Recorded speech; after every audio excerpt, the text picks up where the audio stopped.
우리가 이사야 26번째 시간으로 떨어진 계명성이라는 제목으로 같이 말씀을 나누도록 하겠습니다. 우리가 매스컴에서 유력 정치인이나 유명한 연예인들이 몰락하는 뉴스들을 종종 접할 때가 있습니다. 평생을 정치에 몸담고 살면서 유력한 정치인이 되기 위해서 죽도록 노력하고 무명 시절부터 유명해지기 위해서 수많은 시간을 노력해서 유명세를 얻게 된 연예인들이 한순간에 그 인기의 정점 그리고 그 권력의 정점에서 이 나락으로 떨어지는 것을 볼 때가 있어요. 한순간의 음주운전을 통해서 한 번의 잘못된 스캔들로 인해서 자신이 평생 동안 쌓아 올렸던 그 모든 것들이 한순간에 무너지는 것입니다. 그리고 참 재밌는 건 유력하고 유명한 정치인과 연예인일수록 그 파괴력은 더 강력하죠. 그래서 한번 스캔들이 나면 이 가장 인기의 정점에 있다가 한순간에 바닥을 곤두박질 치게 되는 모습을 보는데, 오늘 12절에 보면 너 아침의 아들 계명성이여 어찌 그리 하늘에서 떨어졌으며 열국을 엎은 자여 어찌 그리 땅에 찍혔는고, 그렇게 말씀하고 있어요. 계명성이라는 단어는 샛별, 이 새벽별이라고 할 수 있죠.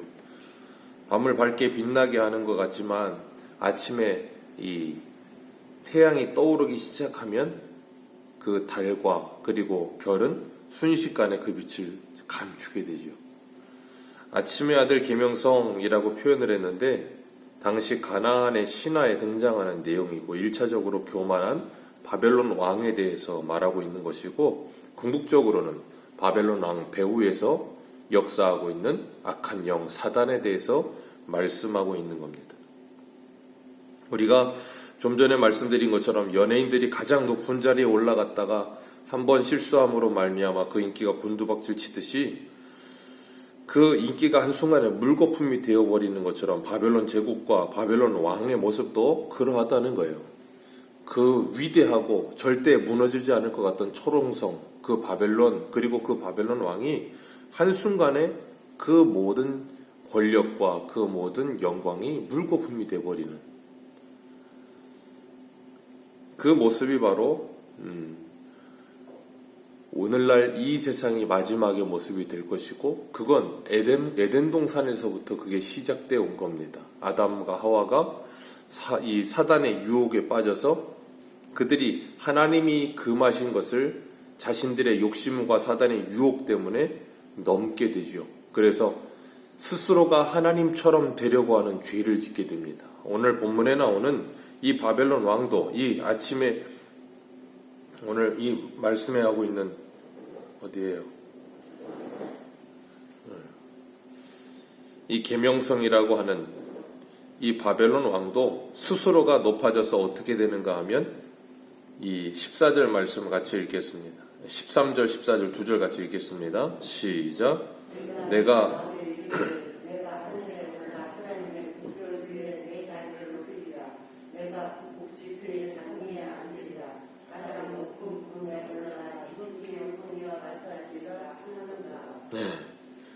사람이 이렇게 높아지기 시작하면 끝을 알지 못하게 계속 높아지려고 합니다. 그게 바로 아담과 하와가 이 죄 지은 범죄예요. 하나님의 자리에까지 올라서려고 하는 거. 사단이 유혹한 것도 그거죠. 네가 이 선악과를 먹으면 하나님과 같이 되리라. 그 말을 듣고 선악과를 보니까 보암직하고 먹음직하고 지혜롭게 할 만큼 탐스럽게 보이는 거예요. 그래서 그걸 먹고 하나님 자리에 올라서려고 하다가 그들은 하나님과 생명이 끊어지게 되고 죽음을 경험하게 되는 겁니다. 그리고 아담과 하와 이후로 모든 인류는 다 이 죄를 짓고 살아요. 하나님의 자리에 자신들이 서려고 하죠. 창세기 11장의 신할 평지에 바벨탑을 쌓을 때 그들이 뭐라 그래요? 이 탑이 하늘에 닿게 하여 우리의 이름을 천하에 내게 하자. 그게 이 오늘 본문에 말하고 있는 이 바벨론 왕의 죄이자, 그리고 아담과 하와가 지은 죄이고, 우리가 금요일날 살펴보고 있는 여로보암의 죄예요. 네. 하나님이 아닌 나를 위해 사는 인생, 그리고 내가 신이 되어 사는 인생, 그 모든 게 다 동일한 죄이거든요. 그 그건 바벨론 제국의 왕의 모습도 그러하다는 거고, 그건 그들만의 모습이 아니고 오늘날에 예수 그리스도를 믿지 않는 이 땅에 존재하는 모든 사람들의 모습도 그러해요. 그래서 이 세상에 예수 그리스도를 나의 주로, 나의 주인으로 인정하지 않는 모든 인생들은 누가 주인이 되어 살아요? 내 자신이 주인이 되어 살죠. 내 자신이 주인이 되고 내 자신이 신이 되어 살아요. 그래서 내 인생은 나의 것, 그러면서 누가 내 인생을 간섭하거나 터치하는 것을 죽어도 못 보죠. 왜냐하면 내가 주인이고 내가 신인데 누가 내 앞을 가로막느냐는 거예요. 그게 얼마나 안타까운 일인지 모릅니다. 그 모습은 오고 오는 세대 속에 주님 오시는 그날까지 계속 되어질 것이다 라고 말씀하세요. 그래서 예수님께서 누구든지 나를 따라오려면 제일 첫 번째가 뭐예요? 자기를 부인하고, 자기 자신이 주인된 삶을 부인하고 예수 그리스도가 나의 주인임을 인정하는 것에서부터 그리스도인이 되는 시작이라는 걸 말씀하시는 거예요. 우리가 다니엘서를 보면서도 우리가 봤었지만 이 바벨론의 왕, 가장 대표적인 왕이 누구예요? 느부갓네살. 그 느부갓네살이 제국을 만들고 난 후에 한 일이 뭡니까? 금신상을 만든 거잖아요. 금신상을 만들어 놓고 그것을 자신을 투영시켜서 이 금신상에게 절을 하라는 거예요. 그게 곧 누구에게 하는 거예요? 자기 자신에게 하는 거예요. 그러니 금신상에게 절하지 않는 건 누구를 무시하는 거예요? 자기 자신을 무시하는 게 되는 거예요. 그러니까 다니엘의 세 친구를 어떻게 합니까? 풀무불에 집어넣어 버리잖아요. 감히 내 말을 거역해? 라고 그게 되잖아요. 그게 자신이 하나님의 자리에 올라선 사람들의 모습인 거예요. 그래서 자신이 그 제국을 이루었을 때 그걸 자기의 힘으로 그걸 이루었다고 착각을 하는 거예요. 절대 그 제국을 자기 힘으로 이룰 수가 없거든요. 이 세상에 어떤 큰 업적을 이룬 사람들을 보면 그 업적을 이룬 사람의 이름만이 스포트라이트를 받지만 중요한 건 그 사람이 그 일을 다 한 게 아니라는 거예요. 그 사람은 거기에 그냥 그 책임자의 역할을 했을 뿐인 거예요. 예전에 어떤 영화 배우가 시상식에서 모든 이 영화를 찍는 스태프들이 다 밥상을 차려놓으면 자기는 거기에 숟가락 하나 얹어놓고 밥을 먹은 것밖에 없다고 말했던 것처럼 그 말이 맞는 거예요. 그런데 누가 상을 받아요? 그 배우가 상을 받잖아요. 그런데 그 배우가 상을 받도록 카메라가 찍고 조명이 하고 영상이 뭐 화장하는 사람들이 있어야 되고 편집하는 사람, 모든 사람들이 다 죽어라고 피땀을 흘려요. 그 영화 하나가 만들어져서 그 배우가 연기한 것이 사람들에게 보여지고, 그리고 그렇게 돼서 어떻게 되는가 하면 그 배우가 인정을 받게 되는 거죠. 그러면 그 배우는 그렇게 인정을 받을 때 정상적인 이 겸손한 사람이라면 어떻게 되는가 하면 자신을 위해 수고한 모든 사람들의 수고에 감사하게 되죠. 그런데 그렇지 않은 사람들은 자기가 잘나서 그렇게 된 줄 알아요. 대부분의 가정의 아이들이 사춘기를 겪을 때 항상 그렇죠. 부모가 죽으라고 수고해서 자신을 키워놨으면 그럼 뭐라 그래요? 부모가 나에게 해준 게 뭐야? 라는 말을 해요. 그리고 자기가 잘나서 자기가 잘 큰 줄 착각을 해요.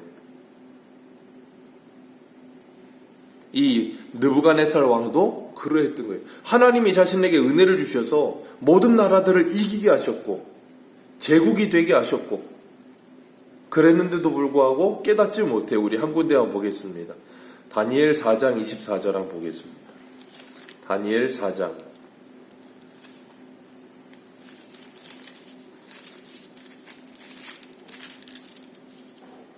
다니엘 4장 24절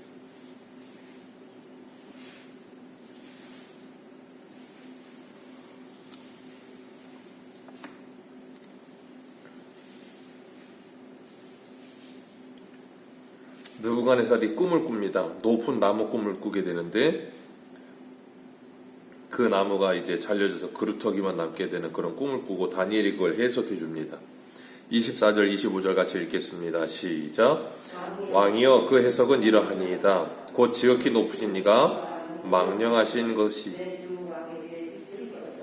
왕이 사람에게 쫓겨나서 들짐승과 같이 살며 소처럼 풀을 먹으며 하늘 이슬에 젖을 것이며 이와 같이 7대를 지낼 것이라. 그때 지극히 높으신 이가 사람의 나라를 다스리시며 자기의 뜻대로 그것을 누구에게든지 주시는 줄을 아시리이다. 아멘. 그리고 그렇게 다니엘이 이 해석을 해주고 난 후에 12달이 지나고 나서 이 바벨론 지붕에 거닐면서 왕이 뭐라 그러는가 하면 30절 같이 읽겠습니다. 시작. 나 왕이 말하여 이르되 이 큰 바벨론은 내가 능력과 권세로 건설하여 나의 도성으로 삼고 이것으로 내 위엄의 영광을 나타낸 것이 아니냐 하였더니 그랬어요. 바벨론 제국을 하나님의 은혜로 세웠는데 그걸 모르고 뭐라 그래요? 이건 나의 능력과 나의 권세로 건설한 나의 도성이다. 나의 나라다 라고 착각을 하는 거예요. 그러니까 32절에 어떻게 돼요? 다니엘이 해석해 준 것처럼 사람들에게서 쫓겨나서 저 들의 소처럼 들의 짐승들처럼 지내면서 33절 같이 읽겠습니다. 시작. 바로 그때에 이 일이 나 느부갓네살에게 응함으로 내가 사람에게 쫓겨나서 소처럼 풀을 먹으며 몸이 하늘이 쓰레졌고 머리털이 독수리털과 같이 자랐고 손톱은 새 발톱과 같이 되었더라. 그리고 기한이 차서 그가 왕으로 다시 회복되었을 때 34절에 그가 뭐라 그러냐면 내가 지극히 높으신 이에게 감사하며 영생하시는 이를 찬양하고 경배하였나니 그 권세는 영원한 권세요 그 나라는 대대에 이르리로다. 아멘. 그리고 35절 한번 읽습니다. 시작. 땅의 모든 사람들을 없는 것 같이 여기시며 하늘의 군대들에게든지 땅의 사람에게든지 그는 자기의 뜻대로 행하시나니 그의 손을 금하신지 혹시 이르기를 내가 무엇을 하느냐고 할 자가 없도다. 느부갓네살이 이걸 깨달은 거예요. 전에는 어땠다고요? 30절에는 이 제국을 내가 내 힘으로 이루었다. 어제 말씀드린 것처럼 바벨론은 어마어마한 성이었다 그랬잖아요. 그 성 지붕 위에 올라가서 제일 높은 곳에서 내려다보면서 이 끝이 없는 성을 내가 만들었다라고 얼마나 좋아했겠어요. 그런데 하나님께서 한순간에 그를 들짐승과 같이 쫓아나 버리셨어요. 그리고 때가 찰 때까지 있다가 보니까 그가 그제서야 깨달은 거예요. 아, 이건 내 힘으로 할 수 있는 게 아니구나. 저 지극히 높으신 분이 나에게 도움을 주셨기 때문이구나. 그분이 이 일을 하신 거구나. 그걸 깨닫고 나서 그 하나님을 찬송하고 경배하였다라고 이야기를 해요. 그런데 그 다음에 5장에 나오는 벨사사랑은 그걸 또 잊어버리죠. 또 잊어버리고 허랑방탕하다가 또 책망을 듣게 되고 그 일로 인하여서 자신이 잘나서 무엇인가 대단한 것처럼 착각하다가 다니엘이 그러잖아요. 너 느부갓네살 왕 당한 일을 기억하지 못하느냐? 그가 고백한 그 고백을 모르느냐? 그렇게 책망하다가 이제 바벨론이 무너지게 되는 거예요. 그러니까 사람들은 모두가 다 잘 나가면 자기 잘난 맛에 살아요. 교만해지죠. 그리고 오늘 본문에 말하는 것처럼 저 구름 위에 올라가서 지극히 높은 자리에 앉으려고 들어요. 하나님의 자리에 서려고 하죠. 그러니까 연예인이든 정치인이든 인기를 얻고 잘 나가게 되면 어떻게 됩니까? 이 하나같이 겸손한 사람들은 그렇지 않은데 그렇지 않은 사람들은 하나같이 사람이 돌변해요. 그리고 갑질을 하죠. 갑질이 뭐예요? 자기가 신이 되어 있는 거예요. 그러니까 주변 사람들을 인간 이하 취급을 하면서 자신을 섬기게 만드는 거예요. 그게 바로 이 바벨론 왕이 저지른 죄예요. 그걸 하나님이 뭐 하세요? 심판하시는 거예요. 그래서 우리가 이 세상에서 유력한 사람들, 유명한 사람들이 그렇게 높은 자리에 있다가 우리도 모르는 그 사람들의 이 이면을 보게 될 때, 야, 저 사람 저런 줄 몰랐는데 저렇구나. 그러면서 그 사람을 지탄하고 우리가 손가락질하지만 결국은 예수를 믿지 않는 모든 사람들의 길이 그렇다라는 걸 우리에게 보여주고 계시는 거예요. 그러면서 우리들에게 지혜를 가지라고 말씀하시는 거예요. 그렇게 높은 자리에 올라가지만 그들 모두가 그렇게 곤두박질을 쳐서 땅에 박히게 되어진다. 12절에 어찌 그리 땅에 찍혔는고 하는 것처럼 그렇게 높은 곳에 있다 떨어지니 더 이 가속력이 붙어서 완전히 곤두박질을 치겠죠. 그걸 깨닫는 것이 뭐예요? 지혜예요. 지혜. 그래서 야고보서 1장 5절에 너희 중에 누구든지 지혜가 부족하거든 모든 사람에게 후히 주시고 꾸짖지 아니하시는 하나님께 구하라. 그리하면 지혜를 주시리라. 지혜를 주시리라. 어떤 지혜요? 이걸 깨닫는 지혜. 느부갓네살이 들짐승처럼 저 야생을 살면서 깨닫게 된 그것, 하나님께서 주시겠다는 거예요. 그걸 깨닫고 나면 우리가 주일 저녁에 말씀을 나눴던 것처럼, 골로새서 말씀처럼 위의 것을 생각하고 땅의 것을 생각하지 않기 시작하게 되는 거예요. 그 고백이 누가 했냐면 세례 요한이 했죠. 그는 흥하여야 하겠고 나는 쇠하여야 하리라. 그게 바로 성도가 살아가는 방식이에요. 그래서 성도는 자기 영광을 위해 살지 않고 하나님의 영광을 위해 살죠. 성도는 자신이 누구인 줄 알고 하나님이 어떤 분이신 줄 알아 그분 앞에 무릎 꿇죠. 그걸 히브리어로 바라크, 복 그러는 거예요. 그러니까 자신의 본분을 아는 것, 내가 누군지를 아는 게 복이에요. 하나님이 어떤 분이시지를 아는 게 복이에요. 그러면 세례 요한처럼 이런 고백을 하게 되는 겁니다. 그런데 그렇지 않은 사람들은 무너지지 않을 것처럼 생각하는 바벨탑을, 그 바벨성을 쌓아 올리면서 그 정점에 올라가 앉아서 내려다보며 사람들을 갑질하고 다스리고 싶어하는 욕망에 빠져들게 되는 거예요. 성령이 임했다는 것, 예수를 주로 시인했다는 건 거기서 벗어나는 거예요. 그 악의 굴레에서 벗어나서 섬김을 받으려 하지 않고 섬기는 자의 자리에 내려가서 남을 나보다 낮게 여기며 그리스도의 마음을 품고 그들을 위해 헌신하게 되어지는 것, 사랑하게 되어지는 것, 그게 바로 예수 그리스도를 믿음이에요. 그래서 그리스도인은 겸손한 거예요. 교만하지 않고. 하나님이 성경에서 가장 싫어하시는 게 뭐예요? 교만. 하나님의 자리를 위협하는 것. 하나님의 자리에 도전하는 것. 하나님은 그걸 두고 보지 않으세요. 반드시 심판하십니다.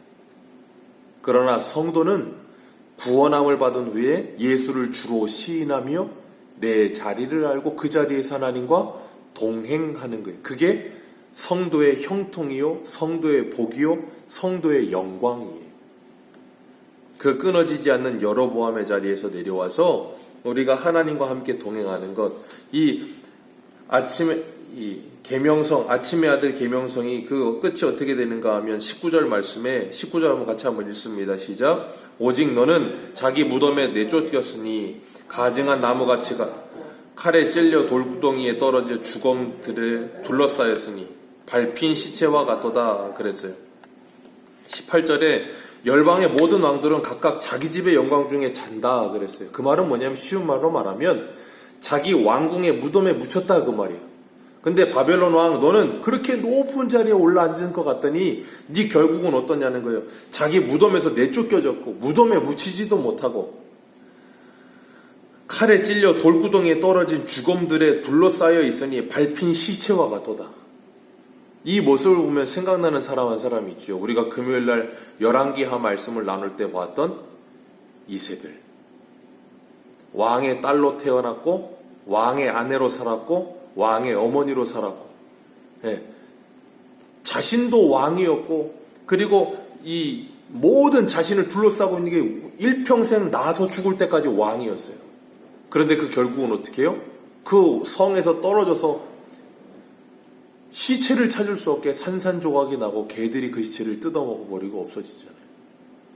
그게 바로 이 아침의 아들 계명성의 끝이라는 거예요. 그 끝이 바로 지옥불에 떨어져서 영원한 고통 속에 있게 될 것이라는 걸 우리에게 가르쳐주고 계시는 거예요.